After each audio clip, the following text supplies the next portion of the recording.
Begin jaren 80 raakte de hele wereld onder leiding van Ronald Reagan en Margaret Thatcher steeds meer in de ban van een nieuwe ideologie: het neoliberalisme. De overheid was te groot, bemoeide zich met te veel en de werknemers hadden veel te veel te zeggen, vond men. De bedrijven moesten meer ruimte krijgen. Het nieuwe motto werd: alles voor de winst en de winst voor alles. De grote bedrijven waren natuurlijk erg blij met deze nieuwe gedachte, deze nieuwe ideologie. Zij hadden zich inmiddels verenigd in een wat geheimzinnig genootschap: de Europese ronde tafel van industriëlen. Achter de schermen bedachten ze een ambitieus plan om de Europese gemeenschap voor hun karretje te spannen. Europa moest één groot land worden. Eén land waarin de productie en handel helemaal vrij zouden zijn. Om te beginnen moest er één munt komen. Die ene munt, de euro, kwam er. De euro werd gebruikt als hefboom voor een versnelde Europese integratie. Met alle risico's van dien. Iedereen wist namelijk dat de verschillen tussen Noord- en Zuid-Europa feitelijk veel te groot waren voor een gezamenlijke muntunie. En later zouden de spanningen die hieruit voortkwamen dan ook leiden tot een heuse crisis die de belastingbetaler vele miljarden heeft gekost. Griekenland moest als eerste worden gered. Men had jarenlang te veel uitgegeven en men had jarenlang gelogen over de hoogte van de schulden. En dat kwam nu aan het licht. Andere landen richtten snel een noodfonds op om zowel hun eigen banken, die aan Griekenland hadden geleend, te beschermen, als ook de euro te beschermen. Wat dreigde was een domino-effect. Een echt domino-effect, waarbij ook landen als Ierland, Spanje en Italië in grote problemen zouden kunnen komen.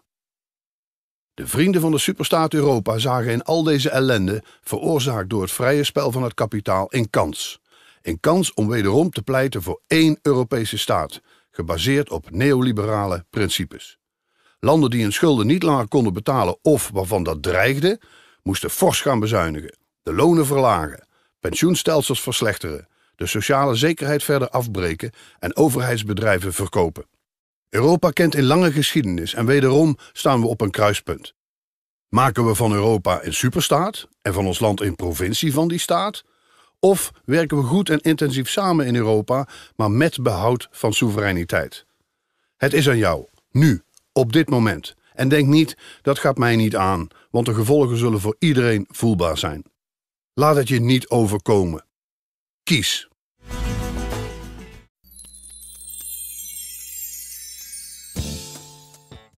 Dit is wat u te wachten staat. The important thing is that it would be Germany and the creditor countries that leave and not any of the debtor countries. Es ist ein völliges Tabu in Deutschland, langsam bricht's auf, aber noch immer ein völliges Tabu, den Euro zu kritisieren. Welkom bij het Duitse alternatief.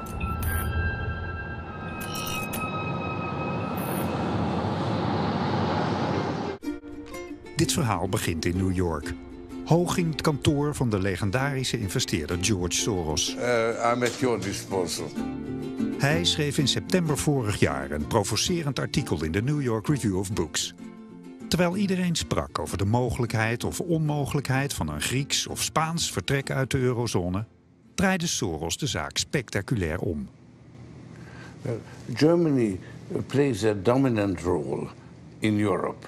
It's not a role that Germany has sought. It has been really the result of the crisis. And in fact, Germany doesn't really want to play a dominant role. And that's one of the difficulties that Europe faces. Therefore, the German elections will have great influence on the future of the European Union, because I think the eurocrisis is endangering the European Union. It's already transformed the Union into from what it was originally, a free association of equal states that subordinated some of their sovereignty to a common purpose, into a division into two classes, creditors and debtors, where, because of the crisis, the creditors are in charge of policy and the debtors are relegated to a subordinate position. So that has already happened. That's the political problem, and it's a very serious one. The financial problem is that the policy that Germany is promoting, a policy of austerity, is inappropriate for the problem that Europe is facing. En voordat we, want er zijn natuurlijk een hoop mensen die Soros niet meteen plaatsen. Wat weten we van Soros? Soros is hedge fund manager. Gigantisch succes gehad in volgens mij 1992. Gegokt tegen de wisselkoersverhouding van het Britse pond ten opzichte van wat op dat moment, als ik het goed heb, het Europese monetaire stabiliteitspact was. Hij heeft daar miljarden mee verdiend en heeft daarmee eigenlijk voorgoed zijn naam als een zeer kundig macro-economisch, geopolitiek analist en belegger gevestigd. En dat is ook de reden waarom op het moment dat Soros spreekt, wij allemaal toch met grotere belangstelling luisteren dan als bijvoorbeeld Jan Kees de Jager spreekt. Om maar het dwarsstraat te noemen. So those problems need to be solved. And there are two ways of doing it. One is within the existing rules and maintaining the, let's say, correcting the imbalances between the various countries through a very long process of adjustment, or recognize that these imbalances are so big that the easiest way is to change the exchange rate. And if you could have an understanding between the various countries that you need to change, recognize that you have these great differences in competitiveness and you need to change the exchange rate, then, and this could be achieved by Germany leaving the euro, then the problems could be relieved in a very rapid way. Wat Soros hier gewoon heel duidelijk schetst, is dat je landen weer het recht geeft om extern te devalueren via de wisselkoers. Waardoor men dus eigenlijk in één klap vrij pijnloos opnieuw competitief wordt op wereldmarkten. Ja. En wat hij verrassend natuurlijk hier doet, is zeggen dat dat niet gedaan moet worden door de zwakke landen, maar vooral door het sterke land Duitsland. En dat is inderdaad iets wat je niet ziet aankomen en wat de kijker, en dus ook mijzelf hier, ineens paf van opzij, ja, toch wel verrast. Het voorstel van Soros is in veel opzichten verrassend.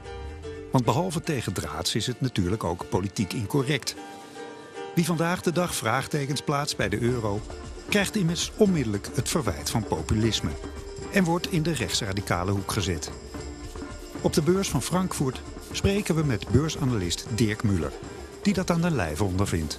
Es ist ein völliges Tabu in Deutschland, langsam bricht's auf, aber noch immer ein völliges Tabu, den Euro zu kritisieren. Auch nur zu sagen, Leute, wir müssen noch mal drüber nachdenken, mal völlig ohne jede Ideologie, ob das so funktioniert, wie wir das da gebaut haben, oder ob das nicht viel mehr Schäden bringt als Vorteile. Aber allein schon dieser Gedanke wird als völlig abstrus abgetan. Wer immer in der Republik, und mag es der noch so angesehene Wissenschaftler sein, sich gegen den Euro äußert, wird sofort als persona non grata hingestellt, aber nicht nur von der Politik, sondern auch von den großen Medien, als irre abgestempelt, als nicht ernst zu nehmen. Und als einziges Gegenargument kommen dann Geschichten aus dem Zweiten Weltkrieg, wie schlimm es damals war, das darf nie wieder vorkommen. Ja, das ist ja klar, aber das hat doch nichts mit der Funktionsweise einer Währung zu tun. Het is verbijsterend om te zien wat voor drogredeneringen je mee op de oren wordt geslagen op het moment dat je het überhaupt waagt om dat hele project van die muntunie te bekritiseren. Ja. En we moeten inderdaad gewoon constateren dat 10 jaar na dato, min of meer, het een gigantische mislukking is geworden. Het is een desastreuze mislukking. En alle beloftes waar het mee gepaard ging, die zijn eigenlijk in hun tegendeel komen te verkeren. Het heeft tot verarming geleid. Het heeft tot twisten geleid. Het heeft tot de terugkeer van fascisme in Zuid-Europa geleid. Vrede is voor een deel, in ieder geval sociale vrede, is verdwenen. En we zijn er dus inderdaad geen spat rijker van geworden. Als je dit zegt, dan zit je in de hoek van Wilders. Dat is ook zo. En dat is, ik heb dat zelf aan den lijve meegemaakt. Ik mocht optreden bij een bijeenkomst georganiseerd door de partij die de grootste voorstander is van verdere Europese federalisering, D66, in Maastricht of all places. En tot mijn verbijstering mocht ik aan het einde constateren dat van alle aanwezigen er niemand was die tijdens de borrel nog een woord met mij wilde wisselen. Na het gesprek met George Soros zoeken we Bernard Connolly op. Hij heeft een kantoor op Fifth Avenue, waar hij opereert als analist en financieel consultant. Hij schrikt niet van een eventueel Duits vertrek uit de euro. Connolly heeft een bijzonder verleden, weet ook Ewald Engelen. Connolly was betrokken bij de voorbereidingen voor de introductie van de euro en de Europese Monetaire Unie, die eigenlijk al in een heel vroeg stadium zag dat dit een maakbaarheidsproject was met utopische trekken die zouden leiden tot grandioze mislukkingen. Daarover aan de bel getrokken heeft en vervolgens feitelijk uit zijn positie gewerkt is door een eurocratische elite die van geen tegenspraak wilde horen. Well, the euro is an expression of a political ambition dressed up as an economic mechanism.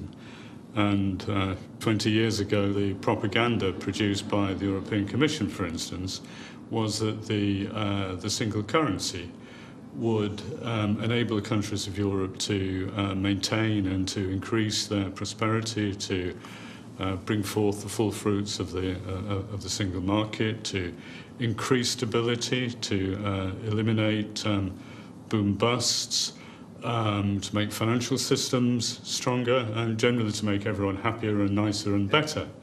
But you know, it's hard to believe, it's hard for me to believe that anyone really ever thought that was the case. Or if they did think that was the case, they were pretty bad economists. It was always, I think, going to be the reality that binding together a set of very disparate countries with very different levels of productivity, of standards of living, of economic development, in a single monetary policy, a one-size-fits-no-one monetary policy, was going to create problems for them. Wir erzählen den Menschen heute, unterschiedliche Währungen wären was ganz Schlechtes aus einer vergangenen Zeit, was es zu überwinden gilt, was Anachronistisches. Nein, Währungen haben wichtige Aufgaben, die dürfen wir nicht ignorieren, nämlich Pufferaufgaben. Wie einfach muss ich mir das vorstellen? Das eine Land ist im Aufschwung begriffen, da geht es mächtig nach vorne. Das andere Land ist Abschwung, da geht es etwas nach unten. Mit diesem Aufschwung, das bedeutet eine große Nachfrage nach den Produkten dieses Landes, eine große Nachfrage nach der Währung dieses Landes, weil man die Produkte kaufen möchte. Also die Währung wertet auf. Die Währung des anderen Landes wertet ab. Die Produkte möchte niemand haben, niemand braucht deren Währung, also geht es da nach unten. Die Feder spannt sich. Je weiter sich diese Feder spannt, umso spannender im wahrsten Sinne des Wortes wird es für die auf diesem großen Kontinent, bei dem es gut gelaufen ist, dort unten einzukaufen, weil ihre Währung jetzt so wertvoll ist und sie dafür da unten sehr, sehr billig einkaufen können. Also beginnt aufgrund der gespannten Feder die Menschen dort oben in diesem Land dort unten einzukaufen. Es kommt wieder eine Nachfrage nach deren Währung, Nachfrage nach deren Produkten. Es geht wieder nach oben und die Feder entspannt sich wieder, sie gleichen sich wieder aneinander an. So, das ist die wesentliche Aufgabe von unterschiedlichen Währungen. Wenn ich diese rausnehme, diese Federn ausbaue und die Platten fest miteinander verzahne, sie sich aber immer noch unterschiedlich bewegen wollen, dann bauen sich Scherkräfte auf, die sich nicht abbauen können und die irgendwann so stark sind, dass sie reißen und zu einem schweren Erdbeben führen. Das ist genau das, was wir gerade beobachten.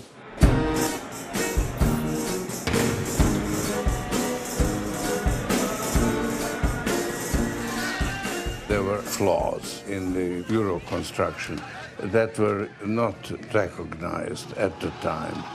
And the main problem is that if you borrow money in a currency that you don't actually control, then you run the risk of defaulting, that you may not be able to pay. And that risk was at the time not recognized. Terwijl Soros spreekt over perverse banken die maximaal profiteerden van de muntunie, legt Connolly de schuld nadrukkelijk bij de Europese politieke klasse die de euro in het leven riep. The banking crises and the sovereign debt crises are symptoms of the underlying problem of divergent competitiveness and of the bubbles created by the monetary union. So we had enormous bubbles. We had equity price bubbles, house price bubbles, very high rates of domestic spending in the catch-up countries. Let's call them the peripheral countries as a shorthand. Both consumption and investment. And those booms were exacerbated, and those bubbles were made worse by the belief, quite deliberately inculcated by the euro area authorities, that risk premiums had vanished in monetary union. That if you got 4% interest in Greece, that was just as good as getting 4% interest in Germany. Now, of course, that was a nonsense. The problem is that if you don't have your own currency, what is going to happen? One possibility is that those deficits go on without any adjustment. If they do, then those countries are clearly insolvent. Portugal, for instance, has an external debt ratio of something like 235% of GDP.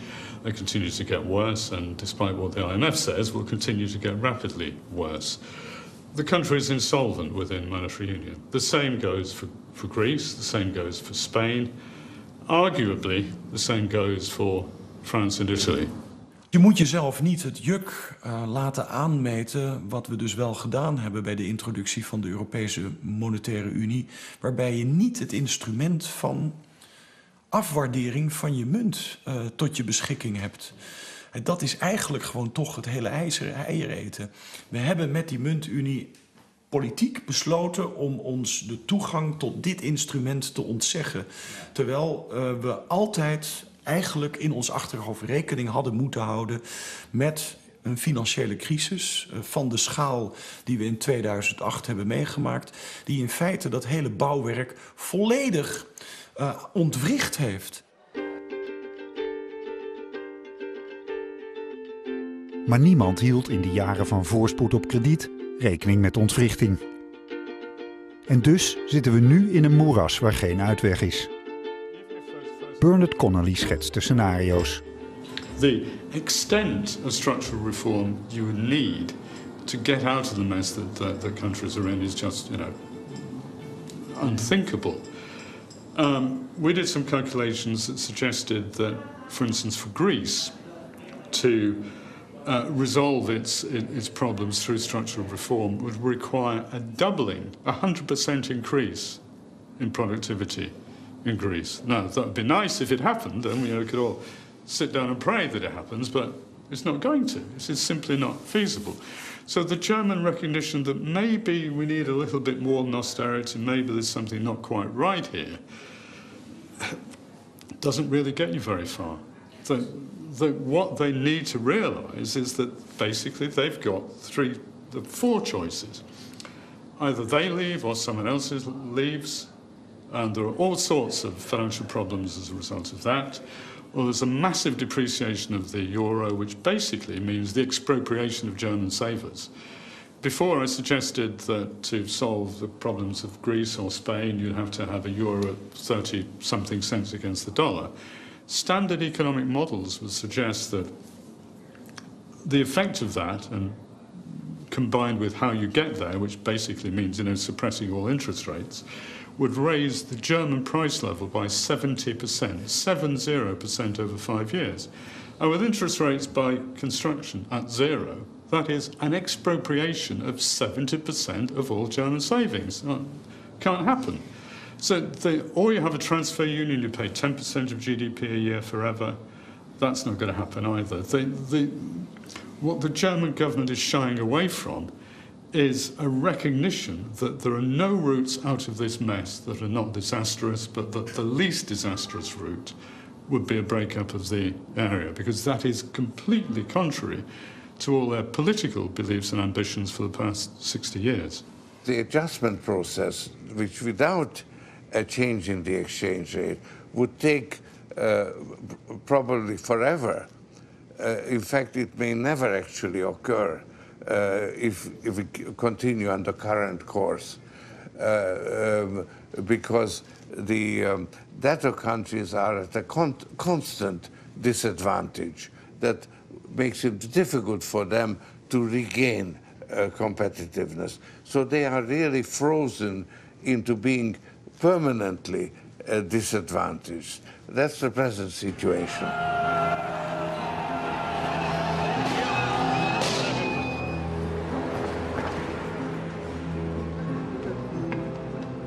So here you can see 3 stores, more than a year closed. Nobody comes to rent, you see. And now we have these signs that said rent or sell. No, they're selling also the property. I have counted in Piraeus 450 shops closed. This happened in October. Volgens Bernard Connolly hebben alle mogelijke ontsnappingsroutes uit de huidige situatie eigenlijk alleen maar nadelen.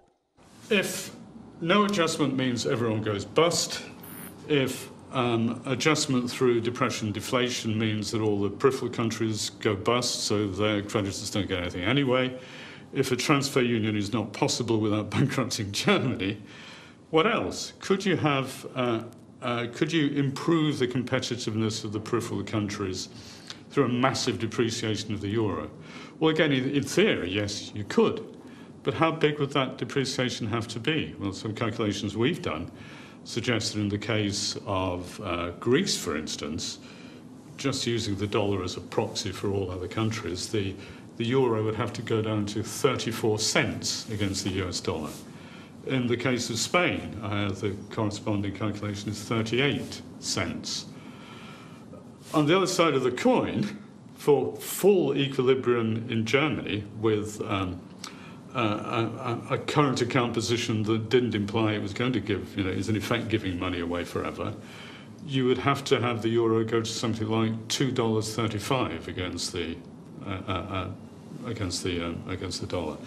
So that span from 34 cents in Greece to $2.35 in Germany, I think, is maybe the best single indication of how impossible it is for the euro area to work. So if there's no adjustment, lenders get nothing back.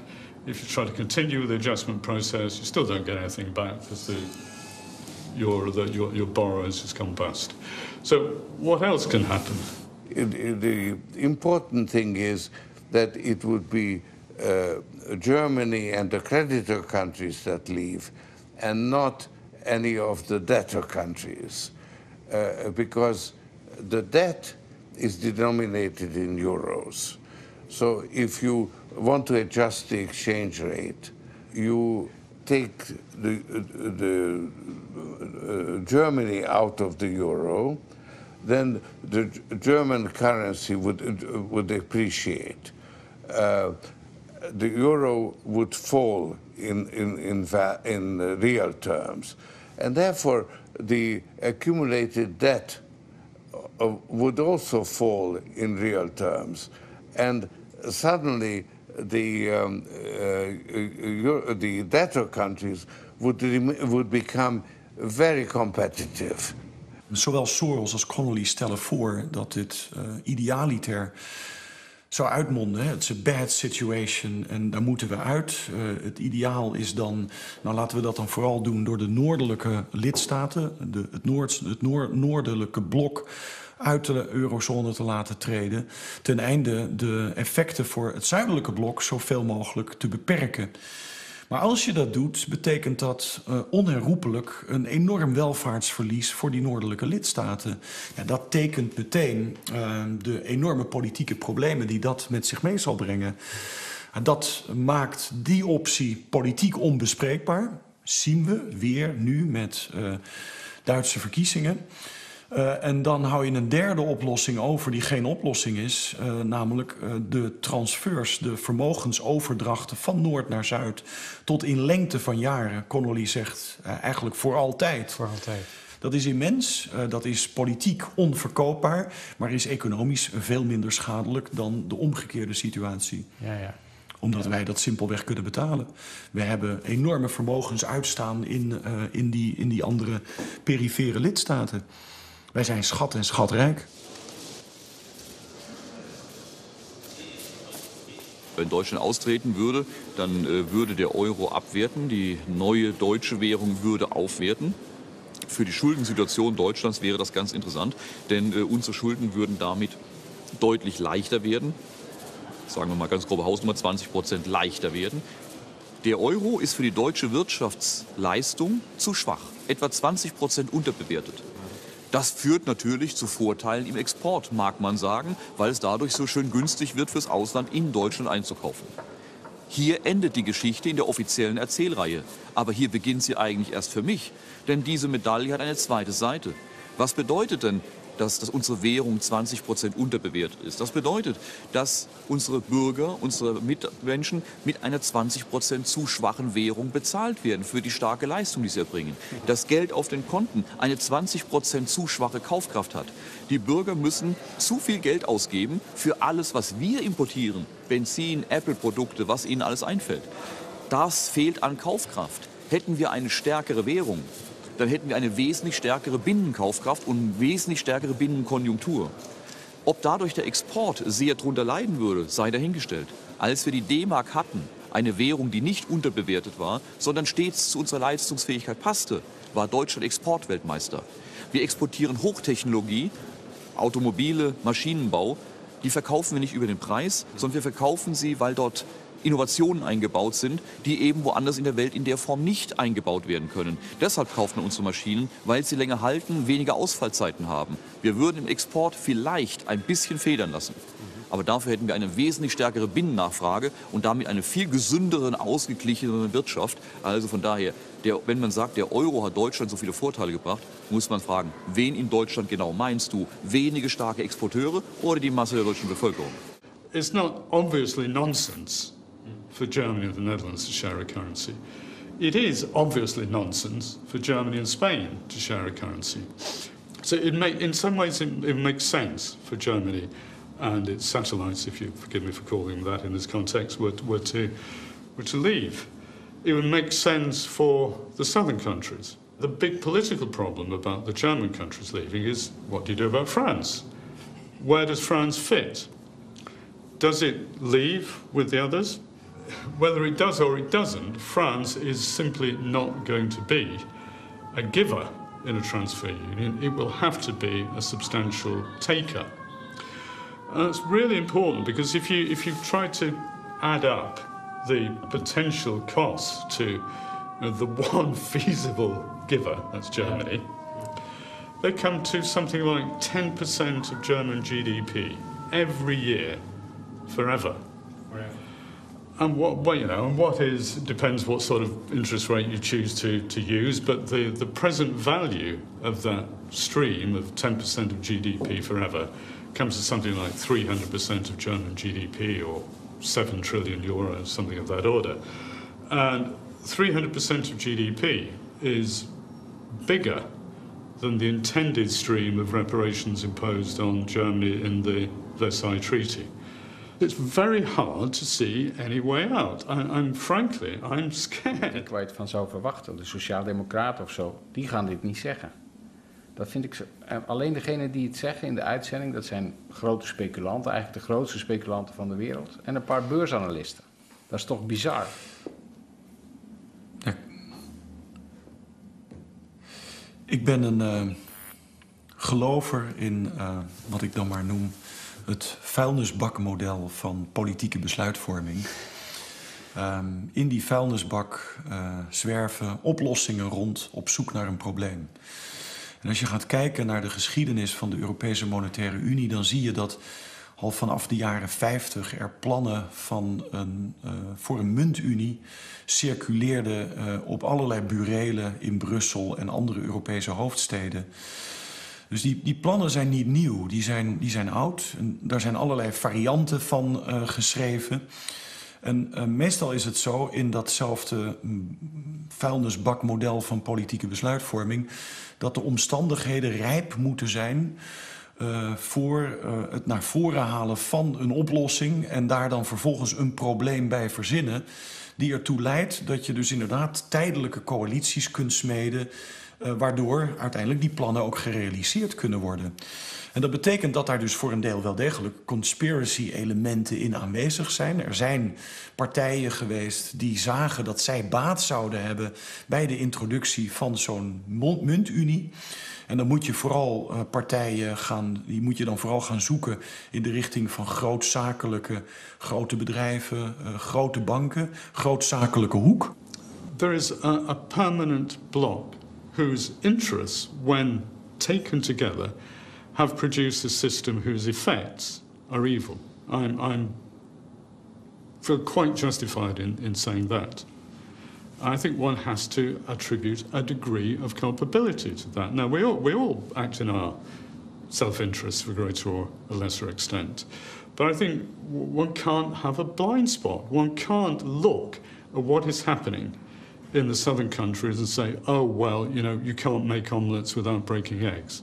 I think that expression is an expression of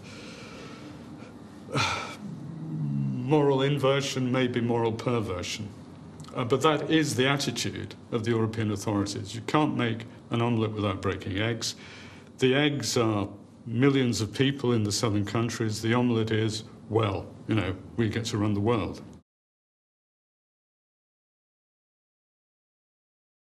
Co-President Nigel Farage, Freedom and Democracy. Thank you. Mr Barroso, you told us this morning that the European Union is an inspiration, and whilst you admitted to there being one or two little economic problems, you made it perfectly clear that jobs and growth were to follow, that everything's going well. In fact, you painted a vision that a new period of European renewal is upon us. Now, as a former communist yourself, you probably remember the old Soviet leaders getting up to give their speeches and telling everybody that there was a record harvest or that tractor production figures were terribly good. And they, of course, believed that history was on their side. In fact, President Khrushchev got up and said to the West, "We will bury you." So much did he believe in his own union. Well, now, of course, we look back at that and we laugh. And I think in our tomorrows, people will look back at you and they will say, how on earth did this unelected man get all of this power? And how did Europe's political class, sitting in this room, decide that the community method should replace national democracy? I think people will look back in astonishment that we've surrendered democracy. But what you want to do is to say, right, we have a European Union, and what we're going to have to do now is have more of it. So as an architect, and you're one of the key architects of the current failure, what we're going to do, even though everything to date has been wrong, we're going to do more of the same. Now, I thought that was a definition of madness. I can't believe that is a rational response to any situation in which you find yourself. And far from it being a state of the Union, I would argue that the Union is in a state. Because just look at the confusion. We've got you as the President of the European Commission, we've got a President of the European Parliament, we've got my old friend Herman Van Rompuy, who is the permanent President of the European Council, we've got the Poles, they're now presidents temporarily of the European Council, we've got presidents all round this room, goodness me, even I'm a president. I mean, I'm not sure what the collective noun for presidents is, perhaps an incompetence, I don't know. But certainly when you take away democratic accountability, it's clear nobody really is in charge. And it's developing as a union of intolerance. Anybody that stands up here and dares to give a political view that is different to the received wisdom is written off as mad, insane, violent, fascist. We've heard it for years from these people. And the intolerance is so deep that when we get referendums in France, the Netherlands and Ireland that reject your view, you see it as a political class as a problem to be overcome. So I'm very worried about the whole root of this union. There is a new nationalism that is sweeping Europe. You want to abolish the nation states, in your case, Mr. Schulz, perhaps because you're ashamed of your past, and you now want this flag and a new anthem to replace nation states, and you don't care how you get there. If you have to crush national democracy, if you have to oppose popular referendums, you just sweep this aside and say that it's populism. Well, it's not, it's democracy. And what is sweeping Northern Europe now, starting off in April with that amazing result in the Finnish general election, is there is a new democratic revolution sweeping Northern Europe. It's not anti-European. It wants a Europe of trade. It wants a Europe of cooperation. It wants a Europe where we can do student exchanges, where we can work in each other's capital cities. It wants those things, but it does not want this European Union model. Frankly, you are all now yesterday's men.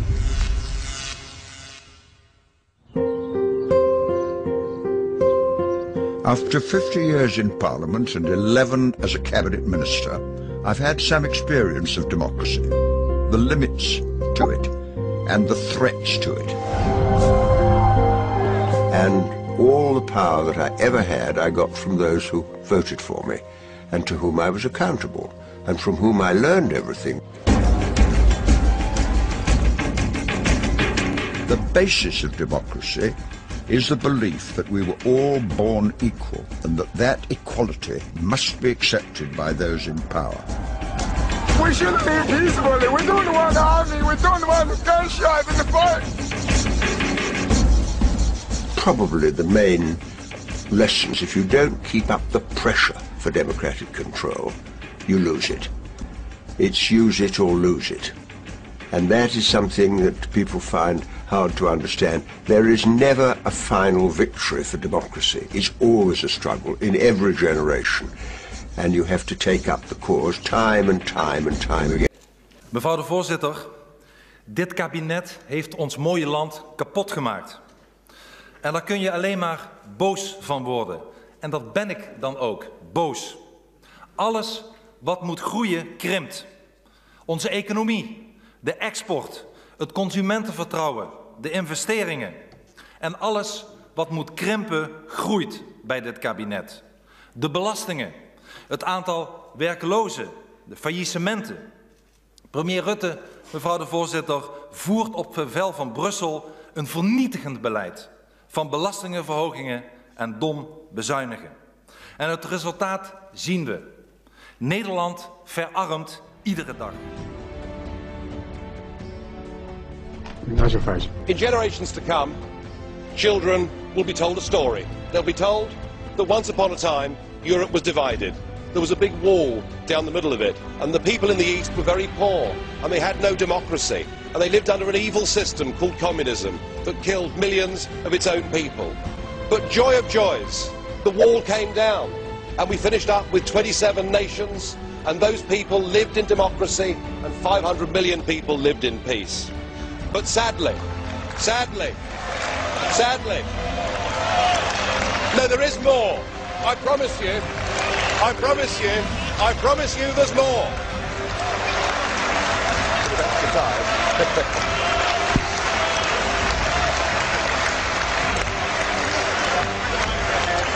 Thank you. I should just sit down now.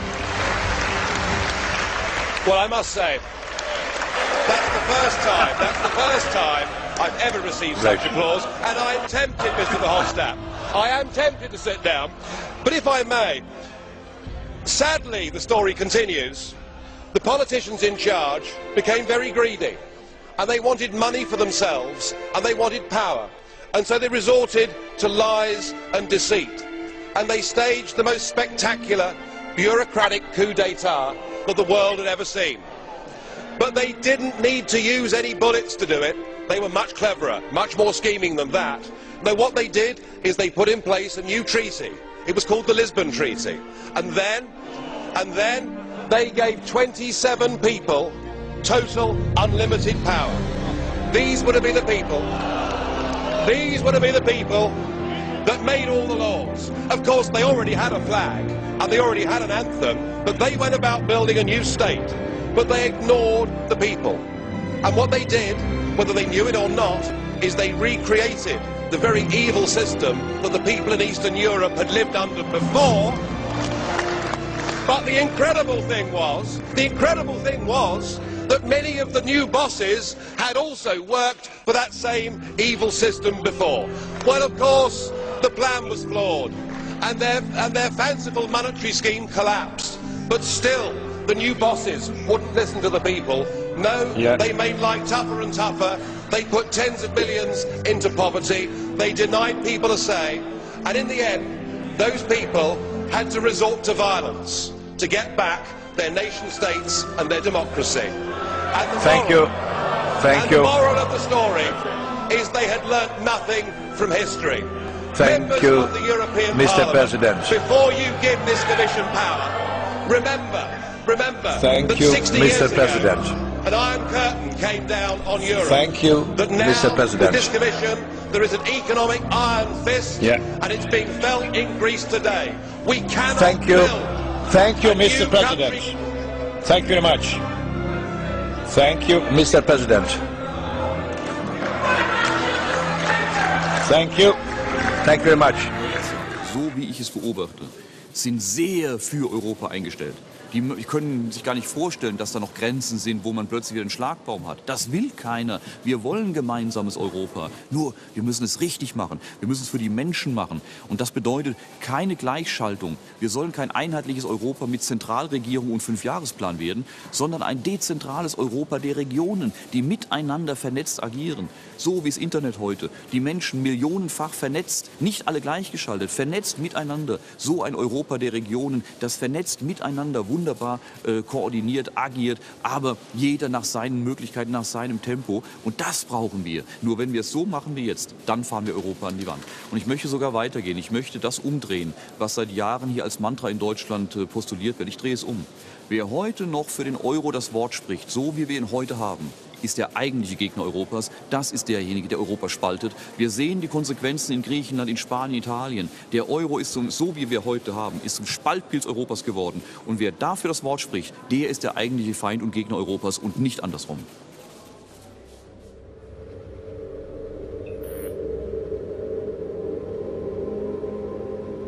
Er is nog één dingetje, en dat is waar ik nu dan aan gewend begin te raken. Maar hoe komt het nou dat er zoveel paradoxen zijn? Toen ik hier aan begon, dan denk je, ja, het lijkt me helder, de euro en Europa horen bij elkaar. Voor mij nu een paar maanden en in de uitzending 50 minuten verder. Europa kan je alleen overeind houden als je de euro laat vallen. Ja. Alleen dat mag je dan weer niet hardop zeggen. Ja. En sowieso dat Europese project wat bedoeld was voor vrede en voor de burgers. Daarvan moeten we constateren dat de klootzakken ermee vandoor zijn gegaan. Ja.